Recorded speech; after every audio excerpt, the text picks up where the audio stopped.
L'argomento di oggi è Mindfulness, capitolo secondo. Come mantenere alta l'attenzione. Sigla!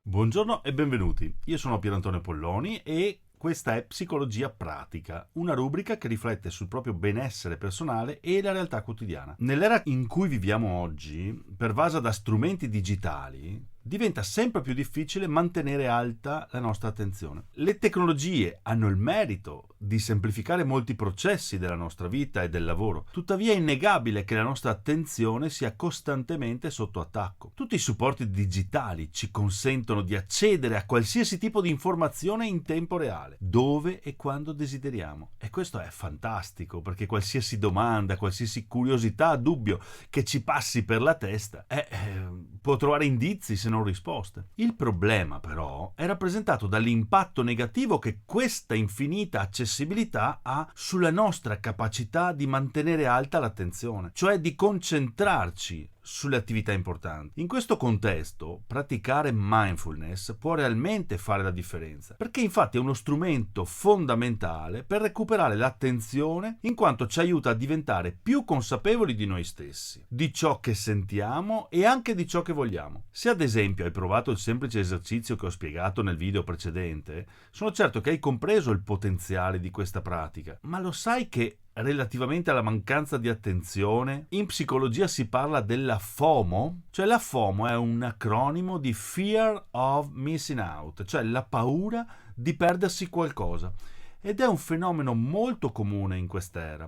Le persone si sentono obbligate a stare sempre connesse, a controllare ogni aggiornamento social, a partecipare a ogni attività per evitare di perdere qualcosa di importante. Siamo così assuefatti a questo flusso continuo di informazioni che se non vi partecipiamo costantemente ci sentiamo quasi esclusi da qualcosa di incredibile, di imperdibile.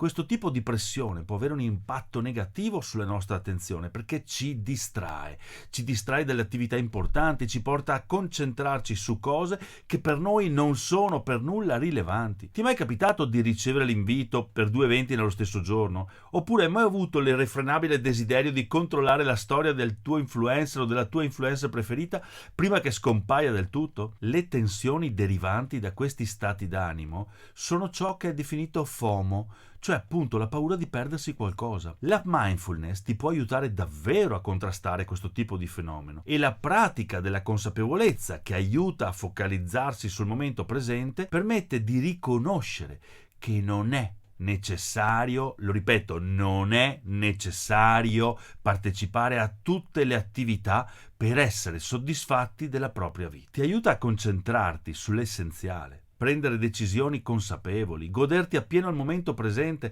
senza sentirti costantemente altrove, perché in questo modo puoi evitare di cadere nella trappola della fear of missing out e concentrarti invece su ciò che è veramente importante per te. Considerate che negli ultimi 30 anni il numero di stimoli a cui siamo sottoposti è cresciuto esponenzialmente. Oggi siamo costantemente connessi e disponibili in un flusso costante di notifiche, email, eventi, informazioni che ci arrivano bombardandoci da ogni direzione. E questo costante bombardamento di stimoli crea un senso di sovraccarico, ci allontana dalla vita reale, ci sentiamo pieni, saturi, sopraffatti, stanchi.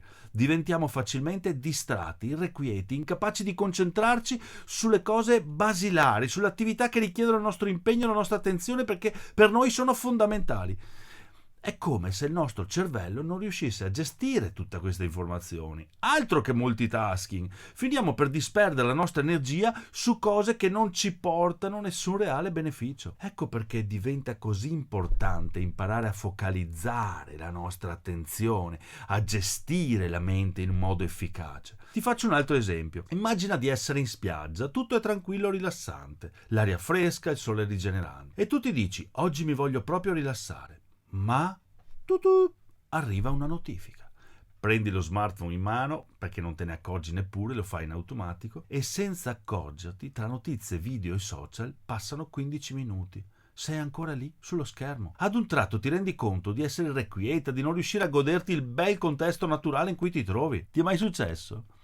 Anche in questo caso la mindfulness è un ottimo alleato per ridurre gli effetti negativi di questo sovraccarico digitale. La pratica della mindfulness ci aiuta a diventare più consapevoli delle nostre abitudini, tra cui anche quella dell'utilizzo di internet e dei social e della gestione del nostro smartphone, perché queste abitudini impattano sulla nostra attenzione, ma soprattutto impattano sulla nostra salute mentale. Iniziare a scegliere quando disconnetterci per recuperare l'attenzione e la concentrazione è uno dei molteplici benefici di questa pratica.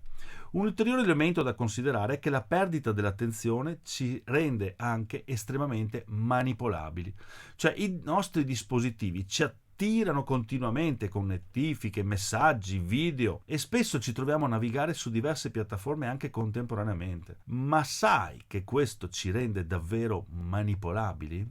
È così perché la nostra attenzione si disperde, si frammenta e diventa facile così per altri manipolare, farci dimenticare i valori, le priorità, le nostre intenzioni, anche semplicemente per farci acquistare una cosa che magari ci piace. Questo ci impedisce di analizzare in modo critico quello che ci viene presentato e finiamo per credere a messaggi a volte persuasivi che non sono necessariamente veri, ma soprattutto non sono in linea con i nostri bisogni autentici. Ad esempio, quando vediamo ripetutamente una pubblicità, la nostra attenzione viene catturata da quella stessa, piuttosto che dal prodotto e da un nostro bisogno reale.